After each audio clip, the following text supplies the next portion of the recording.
Hello, Assalamualaikum and welcome back to FZ Channel dan segmen Share Seram.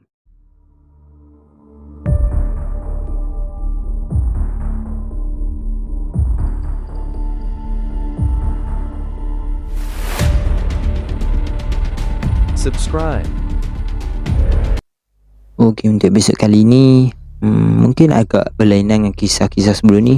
Mungkin ada orang pernah mendengar istilah indigo. Indigo ni mostly digunakan oleh orang-orang Indonesia. Malaysia pun ada juga menggunakan istilah ni kepada orang-orang yang boleh melihat perkara-perkara ataupun makhluk-makhluk halus ni. And kebetulan aku pernah dengar cerita ni tentang seorang budak ni. Perkara ni berlaku di sebuah camping terletak di tempat ni famous, so aku macam tak berani nak sebut lah. Tapi tempat ni memang adalah tempat untuk camping, untuk campfire, tempat mandi pun adalah. And masa pergi situ ni, dia orang macam dah plan sama kawan-kawan sekolah nak camp ni, macam kau nak join tak? Sebab ini sebenarnya anjuran satu persatuan, so macam nak ajak budak-budak persatuan lain pun boleh. And kawan ni ajak kawan ni, so ramai lah partisipan dia. Dan setelah mendapat sambutan yang agak baik, persatuan ni pun macam decide untuk tambah kemah lah apa semua kan. Agak meriah lah sambutan camp tu kan. Okay, so pada hari campnya tu, yalah, dah preparation semua dah siap. Diorang menujulah ke campsite ni untuk prepare, untuk pasang kemah,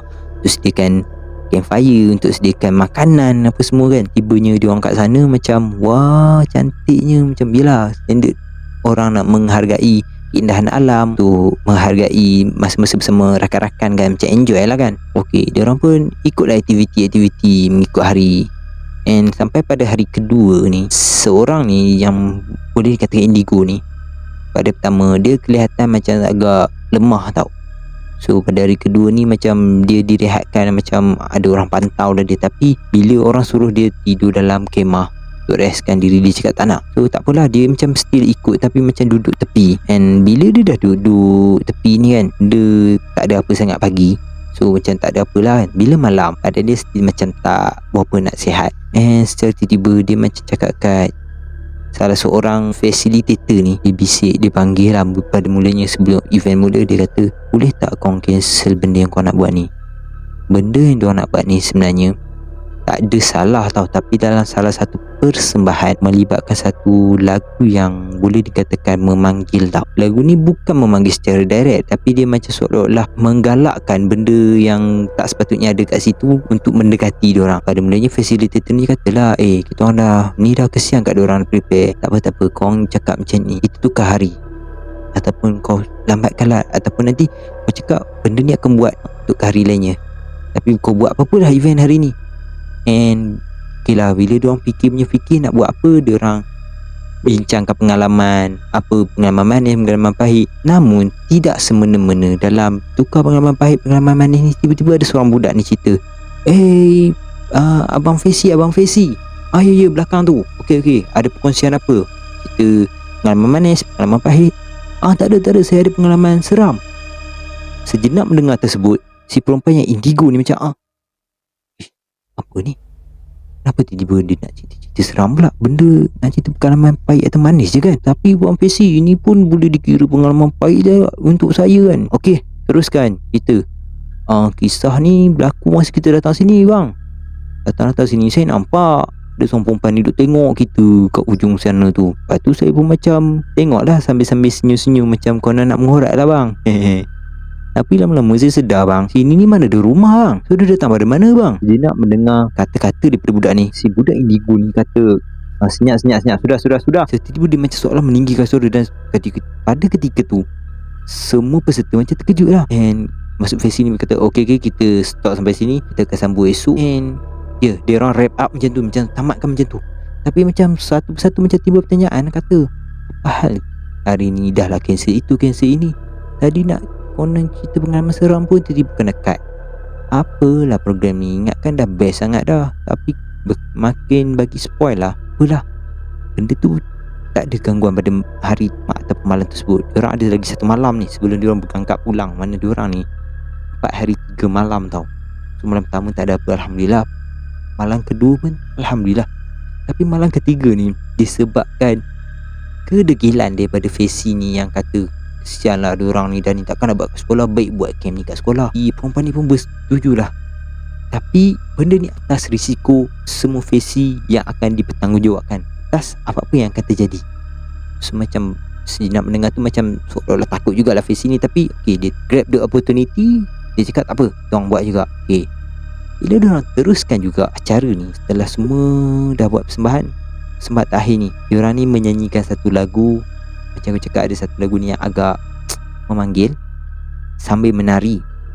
Entah secara tiba-tiba diorang menyedari dalam grup ni ada seorang budak sama yang semalam cerita pasal pengalaman dia tu. Nak tahu apa? Dia lelaki. Persembahan ni, geng ni dia semua perempuan, dia seorang je lelaki. Secara tiba-tiba diorang nampak tarian dia tu, lembut dia tu macam perempuan. Diorang macam power lah, kau lelaki pun tapi menari macam perempuan pun. Diorang macam bersorak lah kan. Si perempuan indigo ni senyap tau.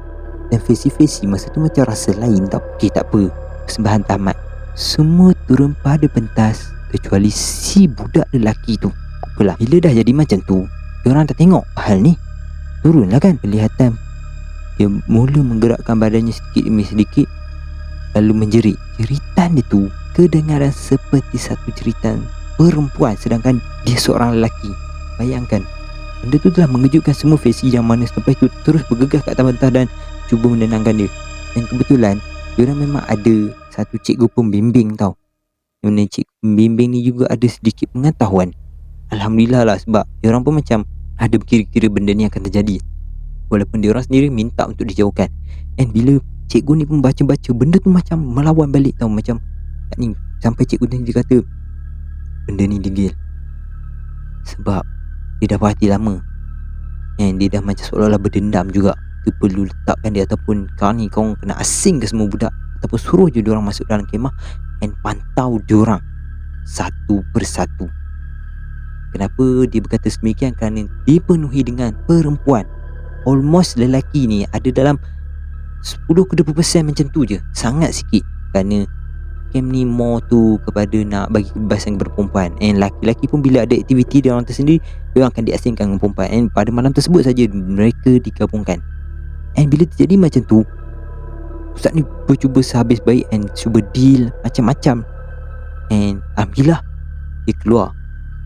And si lelaki ni bila dah settle, dia katalah, pasal ramai kat sini ni, Pahal penat sangat ni. Sekarang kamu rehat, nanti bila balik apa semua kita orang cerita. So macam cikgu ni tak nak decide untuk cerita lagi, terus directly pada hari tersebut, kerana nak bagi emosi yang kena rasuk ni untuk stable dulu. Tak apalah, diorang pun macam biarkan benda tu macam tu je. Macam yelah, yang tadi yang diorang condemn apalah, tak ni lah cara apa, tak ada. Senyap. Pagi esok tu macam diorang tak macam menyembang, tak bergosip ke apa, senyap. Tapi tibanya diorang di sekolah, diorang macam pergi berkumpul ke budak lelaki ni. Malam kau kena macam mana? Dia bagi tahu sebenarnya pada malam yang dia cerita, kononnya dia nampak perempuan tu apa kan, malam tersebut masa dia nak pergi tu, perempuan tersebut senyum kepada dia, dan dia pun senyum balik. Tapi disebabkan ada roll call untuk pukul 6 untuk subuh kan, so dia paksa tidur wajib. Macam dia macam sempatlah lemparkan senyuman. And turn out pada malam yang dia nak buat persembahan tu pun, dia ternampak perempuan tu. And entah macam mana, selepas dia bagi satu senyuman lagi kat perempuan tu, dia macam seolah hilang. Dia tak tahu apa dia buat. Tahu-tahu dia bila terjaga, dia dah ada nampak cikgu kat depan dia, and abang-abang facilitator dan kakak facilitator. Benda ni telah menyebabkan dia sendiri tertanya-tanya apa terjadi. So macam diorang cerita lah, kau sebenarnya kena rasuk tu. Malam kau menari, memang nampak macam kau penari profesional. Semua orang terkejut. Macam mana kau boleh menari sebegitu profesional kan? Macam memang lenggok kau tu memang sebiji lah tariannya asal. Sedangkan orang lain pun ada jugalah tarian yang macam ada kecacatan, tapi kau almost tak ada langsung kecacatan. Seolah-olah kau ni macam penari istana zaman dulu-dulu tau. So mendengar kataan tu, dia macam terkejut lah. Korang ni bohong lah, aku bukan arti menari pun. Tapi dia nak dia cakap tu, dia kata tapi masa tu aku tak sedar aku menari. Masa tu lah aku rasa memang bukan kau. So bila mendengar tu, dia macam teringat balik lah, dia sebenarnya kemungkinan telah pun dimasuki oleh perempuan yang dia nampak ni, yang mana dia doa je senyum-senyum ni kan, yang mana perempuan tu mungkin merasakan dia ni mengiyakan kehadiran perempuan ni. So perempuan ni macam berminat dan telah pun memasuki badan lelaki ni. Kita kenalah berjaga-jaga bila pergi ke tempat orang, jaga adab kita dan jaga pertuturan kita supaya kita dapat hindari perkara-perkara yang tidak diingini untuk berlaku. Okeylah, sampai sini lah video aku untuk kali ni. Video kali ni juga panjang juga, aku pun penat bercerita ni. Terima kasih kerana menonton. Jangan lupa untuk like, share dan subscribe pada channel ni ada mana yang belum subscribe. Dan juga jangan lupa untuk tekan butang loceng untuk dapatkan setiap notification setiap kali aku upload video-video baru. Terima kasih kerana menonton. Assalamualaikum. Bye bye.